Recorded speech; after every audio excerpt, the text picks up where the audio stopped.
With all this quarantining madness going on because of COVID-19, my family and I have fled New York State to our Massachusetts lake house to avoid contact with other people. The lake, which I will not name for safety reasons, has a bunch of houses surrounding it, and in the summer months, it's full of boats and people barbecuing and drinking. But right now, in late March when I'm writing this, it's kind of a ghost town here, and it's weird seeing it like this here. Anyway, I wouldn't be here writing this if something didn't go wrong, right? My younger brothers, who I'll call Steve and Glenn, were out on the deck overlooking the lake with me. We were setting up the table for a game of beer pong, which we invited our dad to play with us so the teams would be even. The sky had reached that point after sunset where most of the sky was dark, but there was still that hint of orange on the horizon. The lake was calm and quiet, not a single boat, and all the neighboring houses seemed to be vacant. We're truly the only ones around still. Our deck has a fire pit, so we lit that for extra light as well as heat because it was chilly. The four of us were playing a game of beer pong, when in the middle of it, Glenn grabbed his phone and lowered the music to his portable speaker. He and Steve turned around to look over the deck to the grass below. My dad and I went over to see what they were looking at. Glenn said he heard something below us, and he could see someone walk under the deck. The deck doesn't have a stairway leading down. You have to go inside and downstairs to get down there. So my dad and I went downstairs and out the back door under the deck. There's nobody there. My dad called out a bunch of times to confirm this, and we went back upstairs. The thing is, Steve swore by it as well that he also heard someone speaking from under the deck. Regardless, we cut the game of beer pong short and went inside, making sure to lock the door. My mom and dad were up in their loft bedroom, while I was in the living room playing PlayStation. That's when it started. Loud, aggressive bangs on the sliding door.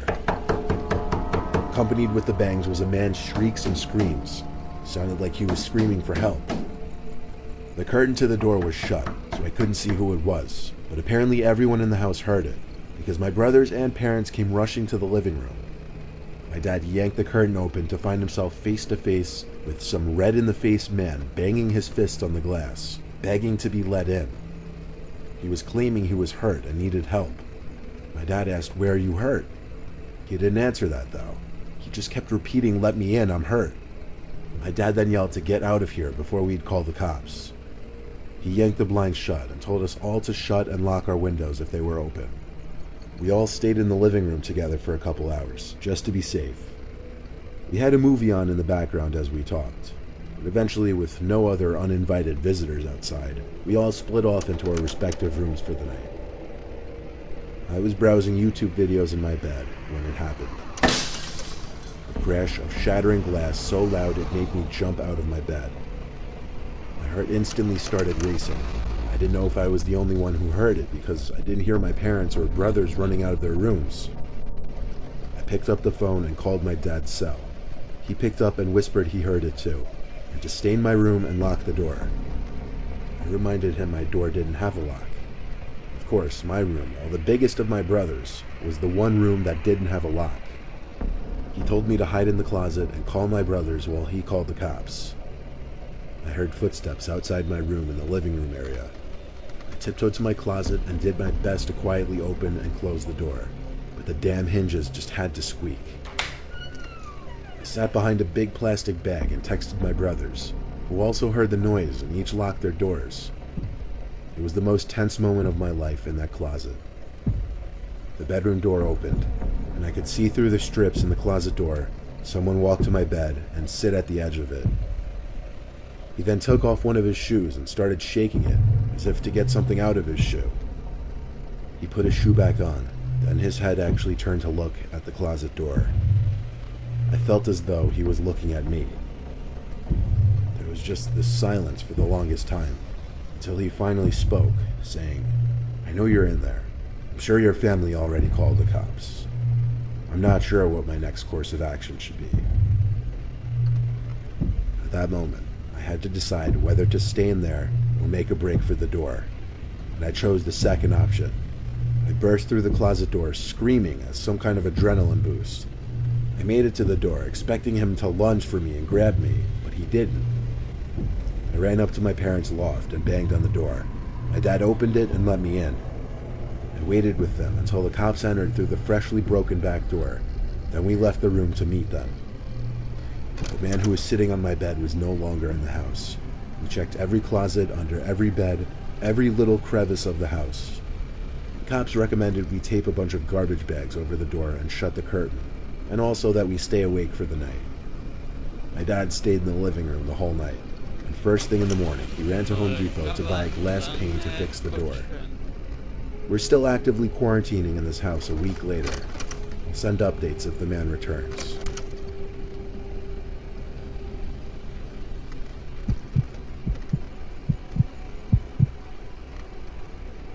I've been staying in my apartment in Jersey City during this coronavirus epidemic. My roommate has since gone home to Ohio to stay with her family during all of this, so I've been in the apartment alone. I've been mostly just watching new movies and shows. I try not to go out too much because my city is pretty bad right now. A couple days ago, I was running extremely low on food, so I had to make a mandatory grocery run. I went to the nearby Trader Joe's wearing a mask and gloves, which, including the insane line and limited stock, turned out to be a production. On my walk home in the dark, I realized the streets were even quieter than they were the last time I went shopping, just a week before. Suddenly, out from an alleyway, some guy wearing a mask and gloves approached me. He had a baby wrapped in a hoodie and small blanket in his hands. He seemed very sincere in asking me to let him take his son to my apartment real quick so he could change his diaper and feed him his food. He swore to me that he was clean, and that he really needed this favor for just 5 minutes, that it was an emergency. Hearing the baby's little cries, and the fact that this man even had a child with him and just seemed sincere, the soft part of me agreed. I led him to my apartment building. It was only a short walk from there. We walked up the 3 stories to my apartment, and I led him inside, asking him to close the door behind him. I cleared a spot on the living room table for him to change his child's diaper and whatever. When I turned around, the man was like pacing around, or more like snooping around, I guess. He went into my kitchen to do God knows what. I called over to him that I set up the table for him to use. He didn't answer.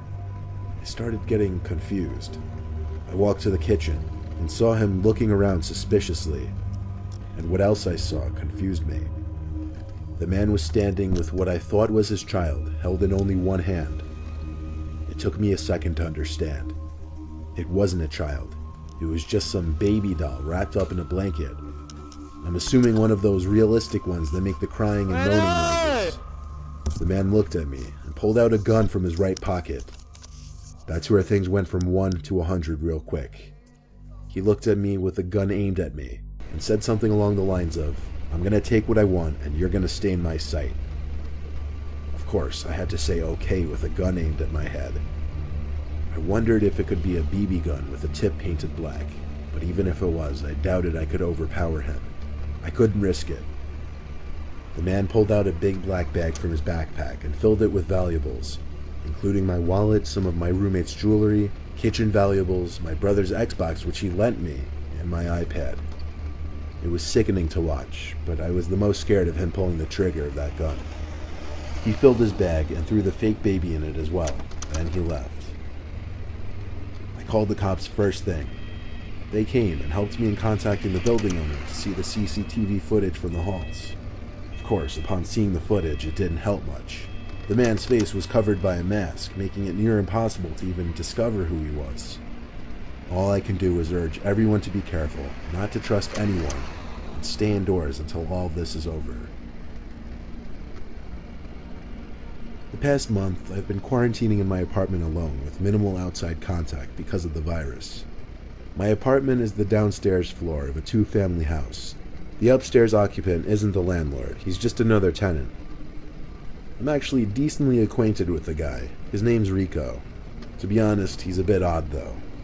Of course, I hadn't seen Rico because I've been quarantining. I do still have to wake up early in the morning though for work, which I report to on my laptop now. A week ago, Rico started making a lot of noise one night. Late night, actually. I was in bed. It was like past 12. I had to be up early. And all of a sudden, I just start hearing constant thumping noises coming from the upstairs level of the house. It sounded like Rico was stomping around in boots or something. I waited for it to hopefully end eventually, but it just kept going on and on and on. Over 20 minutes of the stomping. I was so frustrated that I got up to knock on his door outside. I knocked a few times loud enough for him to hear. He never answered. I gave up and went back to my room though. Thankfully the noise had stopped. I wasn't sure if he heard my knocks and stopped because of that or what, but I didn't care much. I fell into a deep sleep for some time, till I awoke in my dark bedroom. The clock read 2:30 something. I didn't know what exactly woke me up at first. Then I realized it must have been the fact that the room was cold. And I realized my window on the opposite side of the room was open about a foot. I knew for a fact I did not do that. I got up and quietly shut it, looking around my room paranoid. I checked under my bed and in the closet. No one there. It's not like anyone could fit through that opening in the window, but someone actually went out of their way to open that, and that terrified me. I did a scope of the place with all the lights on.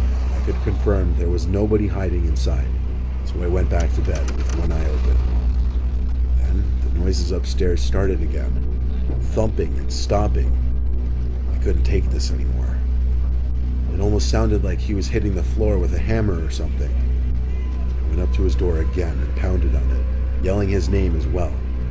Once again, no answer. I went back inside and grabbed my phone and dug deep for Rico's number. I didn't have it saved. It was buried in my text conversation somewhere. When I found it, I called him. He didn't pick up the first time or the second, but on the third time, he picked up sounding confused and like he had just been woken up. I said in a rather annoyed tone that he needed to stop making the constant noises. He asked what I'm talking about, and I explained the thumping noises. Then he dropped the bomb and told me, "Jared, I'm not in my apartment. I went home to stay with my family a week ago. Call the cops." It suddenly made a lot more sense, and I realized the noises had stopped ever since I went back to the door. I hung up before saying another word and dialed 911, not wasting a second. As I was on the phone talking to the police operator, I heard a clicking at my bedroom window. Someone was outside trying to lift open the window, which I had just locked earlier. I screamed as I realized it, and then yelled at the operator to hurry with the police. She said they were on their way and asked me to describe the man, but I couldn't. It was too dark.